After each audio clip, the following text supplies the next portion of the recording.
नमस्कार दोस्तों। इसमें हम पढ़ेंगे एट्रीब्यूट्स ऑफ प्रोसेस के बारे में। प्रोसेस के क्या क्या एट्रीब्यूट्स होते हैं, लेकिन उससे पहले हम देख लेते हैं कि प्रोसेस और प्रोग्राम आखिर होता क्या है। तो जैसा कि आप सभी जानते हैं, प्रोसेस जो है क्रिएट किया जाता है ऑपरेटिंग सिस्टम के द्वारा, ठीक है, किसी प्रोग्राम को एग्जीक्यूट करने के लिए। तो प्रोसेस कौन क्रिएट करता है? ऑपरेटिंग सिस्टम किसी प्रोग्राम को एग्जीक्यूट करने के लिए। जैसे मान लीजिए ये कोई प्रोग्राम है example.c। अब इसको कंपाइलर ने कंपाइल किया और आउटपुट दिया, जैसे ए डॉट आउट। ये जो आपका प्रोग्राम है इसको कंपाइलर कंपाइल करेगा, ये ऑपरेटिंग सिस्टम कंपाइल नहीं करेगा। ये कंपाइलर ने कंपाइल करके आपको ये आउटपुट दिया, ए डॉट आउट। तो ये तो हो गया आपका, ये आपका हो गया प्रोग्राम, ठीक है। अब आप ये आपका हो गया, ये हो गया प्रोग्राम। जो ए डॉट आउट आया ये हो गया प्रोग्राम। आप प्रोग्राम को ऐसे भी सोच सकते हैं, प्रोसेस और प्रोग्राम को, कि process is a body. Process क्या है? बॉडी है। और प्रोग्राम क्या है? साउल है। प्रोसेस क्या है? बॉडी है। और प्रोग्राम क्या है? प्रोग्राम क्या है? साउल है, ठीक है। तो आगे बढ़ते हैं। अब इस प्रोग्राम को एग्जीक्यूट करने के लिए, जो ये प्रोग्राम है हमारा, ये ए डॉट आउट प्रोग्राम है, इस प्रोग्राम को एग्जीक्यूट कैसे करेंगे? एग्जीक्यूट करने के लिए ये आपका, क्योंकि ये आपका कोई भी प्रोग्राम, जो ये ए डॉट आउट है, ये आपका पहले सेकेंडरी मेमोरी में रहेगा।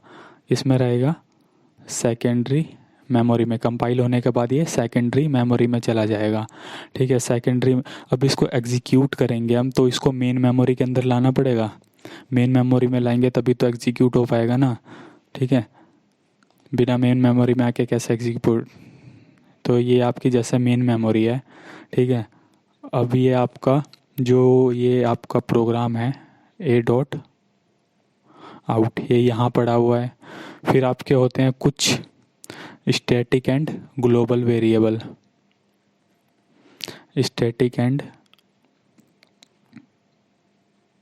कुछ स्टैटिक एंड ग्लोबल वेरिएबल होते हैं।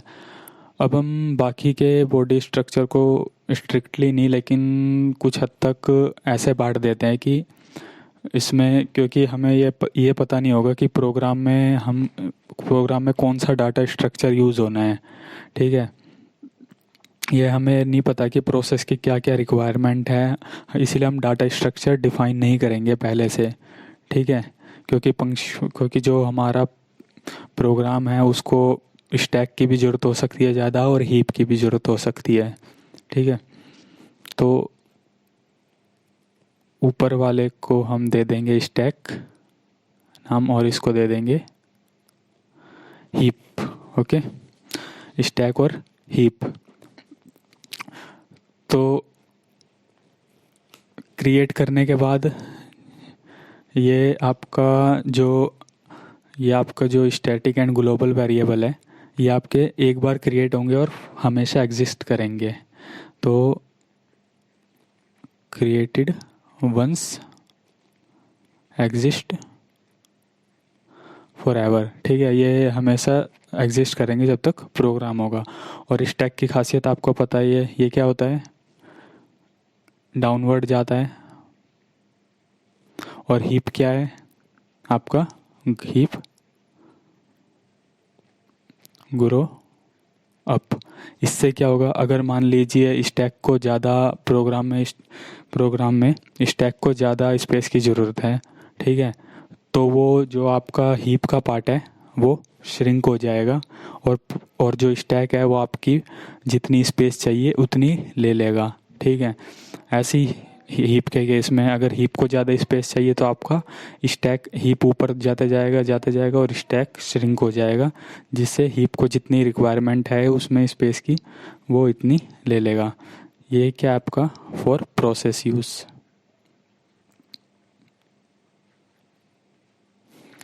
ओके, और ये टोटल क्या है आपकी, ये जो टोटल है ये एक प्रोसेस बाउंड्री है।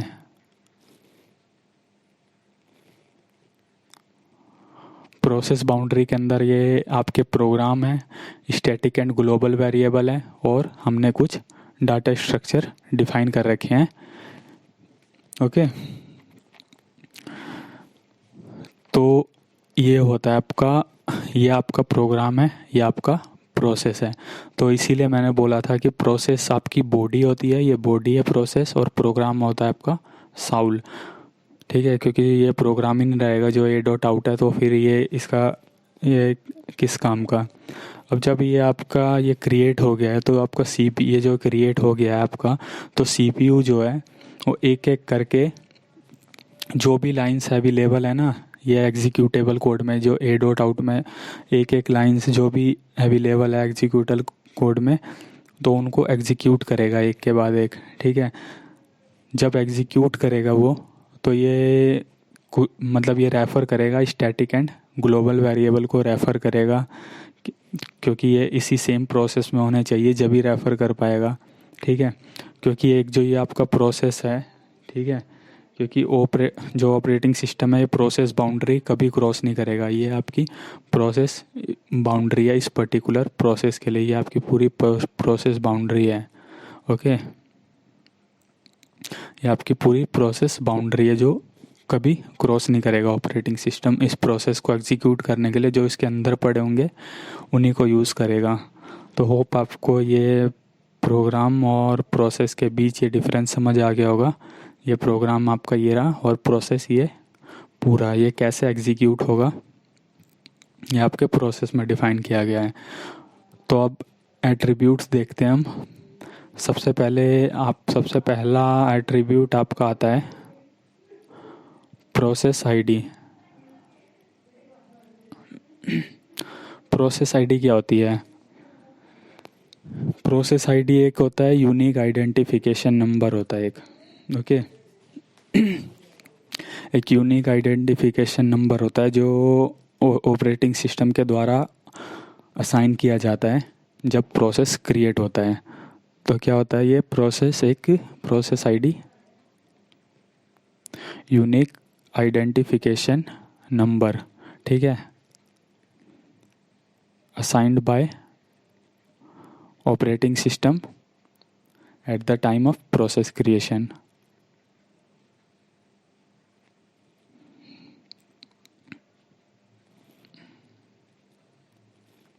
ठीक है, ये आपको समझ आ गया होगा प्रोसेस आईडी क्या होती है।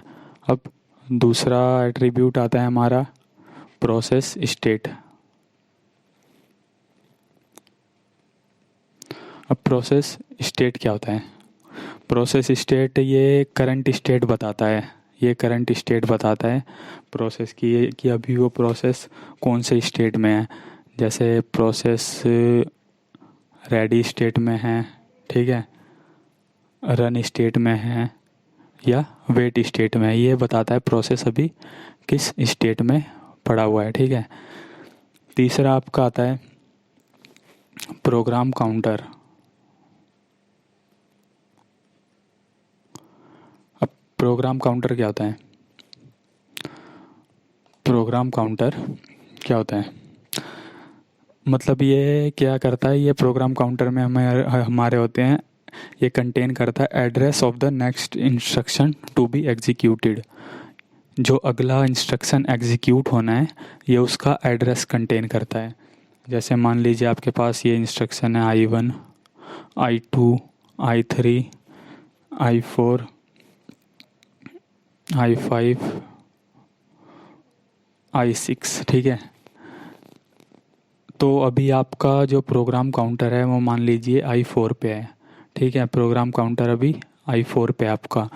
तो इसके पास ये क्या करेगा, प्रोग्राम काउंटर के पास जो नेक्स्ट इंस्ट्रक्शन जो एग्जीक्यूट होनी है, जो I5 होनी है, इसके पास इसका एड्रेस रहेगा, इसके पास इसका एड्रेस रहेगा। ठीक है, सॉरी, ये मतलब प्रोग्राम काउंटर के पास ये इसका एड्रेस रहेगा, I3 का नहीं, I4 का एड्रेस रहेगा। ठीक है, प्रोग्राम काउंटर के पास कि अभी वो इस स्टेट पे, मतलब इस इंस्ट्रक्शन पे अभी वो है। ठीक है, करंट स्टेट, एक सेकंड, हाँ सॉरी, हाँ, प्रोग्राम काउंट वो प्रोसेस स्टेट के पास रहेगा, अभी वो किसी स्टेट पे है, मतलब किसी स्टेट में है। प्रोग्राम काउंटर के पास क्या रहेगा, +1, मतलब अभी वो किसी स्टेट पे और उसको अगली किसी स्टेट पे जाना है, उसी स्टेट का एड्रेस रहेगा उसके पास। प्रोग्राम काउंटर के पास I5 का एड्रेस रहेगा कि अगले उसको I5 को इंस्ट्रक्शन को एग्जीक्यूट करना है। ओके, क्या करेगा प्रोग्राम काउंटर के पास, contain the address of next instruction to be executed. ठीक है, नेक्स्ट इंस्ट्रक्शन जो एग्जीक्यूट करना है उसका एड्रेस इसके पास रहेगा। ठीक है, जैसे अभी मान लीजिए प्रोग्राम काउंटर I4 पे है, तो इसके पास I5 का एड्रेस रहेगा। ठीक है, नेक्स्ट इंस्ट्रक्शन जो भी एग्जीक्यूट होगी। सॉरी, वो गलती के लिए मैं खुद कंफ्यूज हो गया था, थोड़ा सा होता है कभी कभी। ओके, अगला है प्रायोरिटी।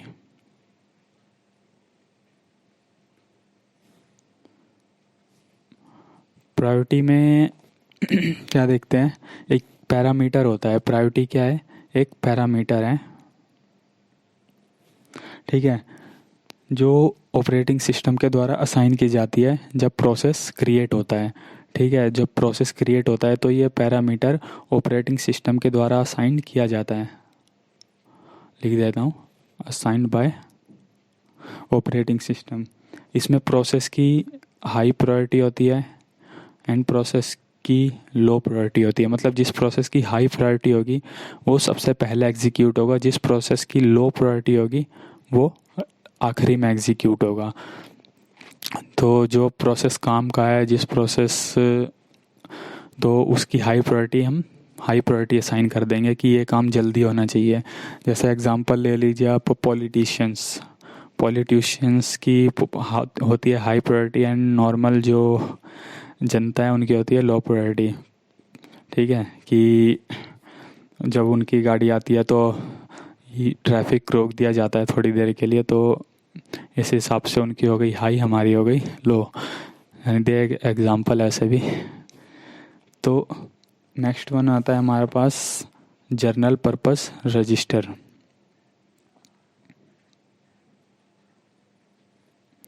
जर्नल पर्पस, अब इसमें थोड़ा समझने वाली बात है। जब कोई प्रोग्राम एग्जीक्यूट होता है तो हमारा CPU रजिस्टर्स यूज़ करता है। ठीक है,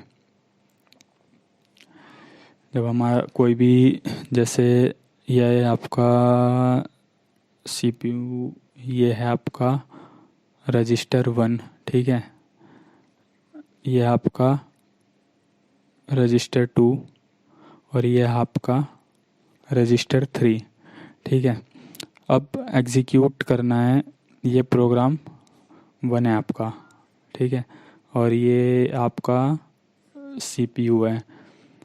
अब प्रोग्राम 1 CPU में एग्जीक्यूट हो रहा है, तो उसने जो रजिस्टर्स हैं, ठीक, रजिस्टर्स के नंबर भी चेंज कर दिए। जैसे ये 1, 2, 3 रजिस्टर में जो है अपने अकॉर्डिंग वो डाल लिए, जो वो यूज़ कर रहा है उसके अकॉर्डिंग रजिस्टर में अपने नंबर डाल लिए। तो अब होता क्या है, ये एग्जीक्यूट कर रहा है, ये जो प्रोसेस आपका P1 है वो एग्जीक्यूट कर रहा है। ये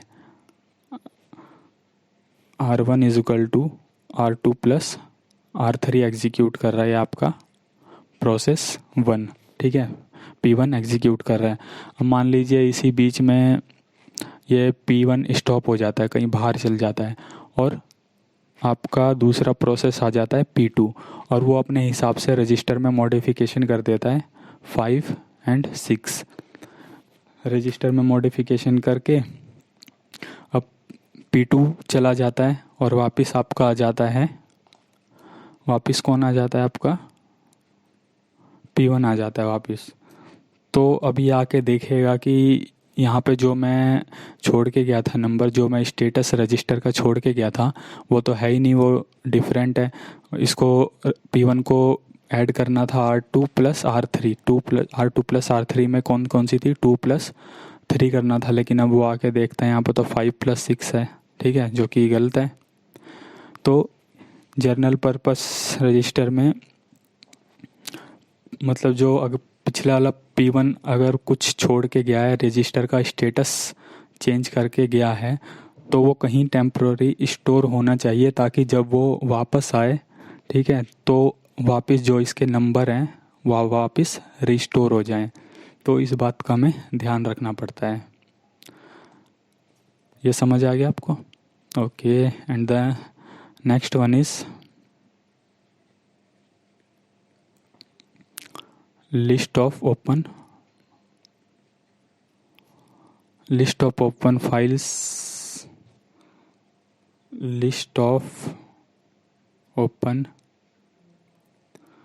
list of open device। List of open files, जैसे आप जो वो प्रोग्राम एग्जीक्यूट हो रहा है, जब वो प्रोग्राम एग्जीक्यूट हो रहा है तो कौन कौन सी फाइल है जो इस प्रोग्राम ने करंटली ओपन की हुई है, तो वो सारी फाइल्स आपकी लिस्ट ऑफ ओपन फाइल में आएगी, यहाँ पे आएगी। जैसे कोई प्रोग्राम P1 एग्जीक्यूट हो रहा है तो उसने फाइल 1 डॉट कुछ ओपन कर रखी होगी, 2 डॉट कुछ जोन सी फाइल उसने ओपन कर रखी होगी, वो सारी आपकी यहाँ पे आएगी जो उसने करंटली ओपन की हुई है P1।